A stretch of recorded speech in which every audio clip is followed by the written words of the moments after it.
সম্মানিত ভিউয়ার্স, আসসালামু আলাইকুম ওয়া রাহমাতুল্লাহি ওয়া বারাকাতুহু। আশা করি সবাই আল্লাহর অশেষ রহমতে ভালো আছেন, সুস্থ আছেন। এই চ্যানেলে আরেকটি নতুন গুরুত্বপূর্ণ ভিডিওতে আপনাদের সবাইকে স্বাগতম। আজকে আলোচনা করব ষষ্ঠ গণবিজ্ঞপ্তির সুপারিশ কবে জানালো মন্ত্রণালয়। বিস্তারিত থাকছে ভিডিওতে। এই ভিডিওটি দেখার আগে যারা এই চ্যানেলে একদম নতুন তারা অবশ্যই চ্যানেলটি সাবস্ক্রাইব করে পাশে থাকা বেল আইকনটি প্রেস করে দিন। আর যারা ইতিমধ্যে সাবস্ক্রাইব করেছেন তাদেরকে জানাই অসংখ্য ধন্যবাদ। ষষ্ঠ গণবিজ্ঞপ্তির সুপারিশ কবে জানালো মন্ত্রণালয়।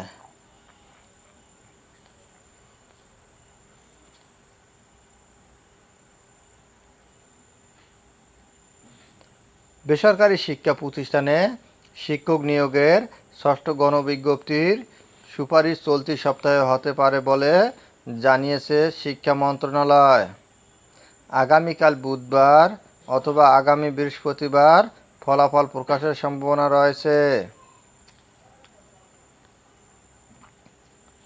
মঙ্গলবার 12 আগস্ট মন্ত্রণালয়ের মাধ্যমিক ও উচ্চশিক্ষা বিভাগের 2 জন কর্মকর্তা দ্য ডেইলি ক্যাম্পাসকে এ তথ্য জানিয়েছেন।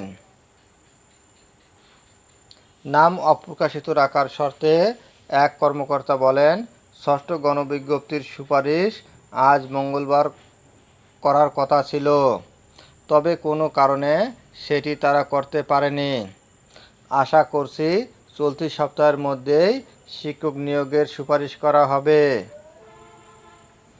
কোনো কারণে যদি চলতি সপ্তাহে সুপারিশ সম্ভব না হয় তাহলে আগামী সপ্তাহে শুরুতেই সুপারিশ করা হবে।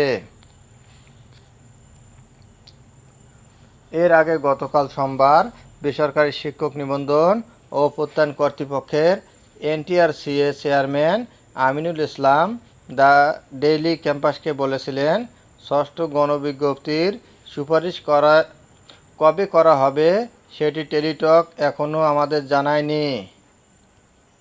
টেলিটকের কাছ থেকে জানার পর তারিখ জানানো হবে।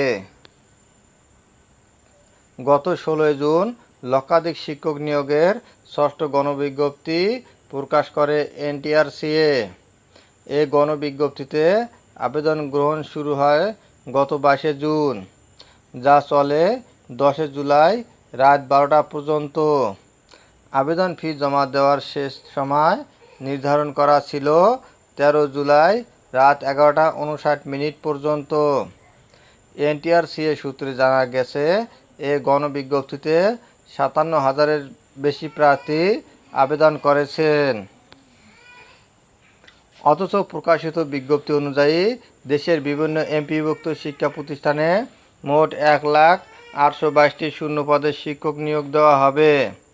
এর মধ্যে স্কুল ও কলেজে রয়েছে 46,211টি, মাদ্রাসায় 53,501টি এবং কারিগরি ও ব্যবস্থা প্রতিষ্ঠানে 1,110টি পদ ফাঁকা। সেই হিসেবে প্রায় অর্ধেকের মতো পদ ফাঁকাই থেকে যাবে।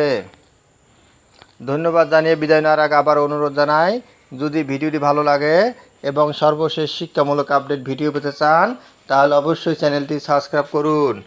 ধন্যবাদ সবাইকে।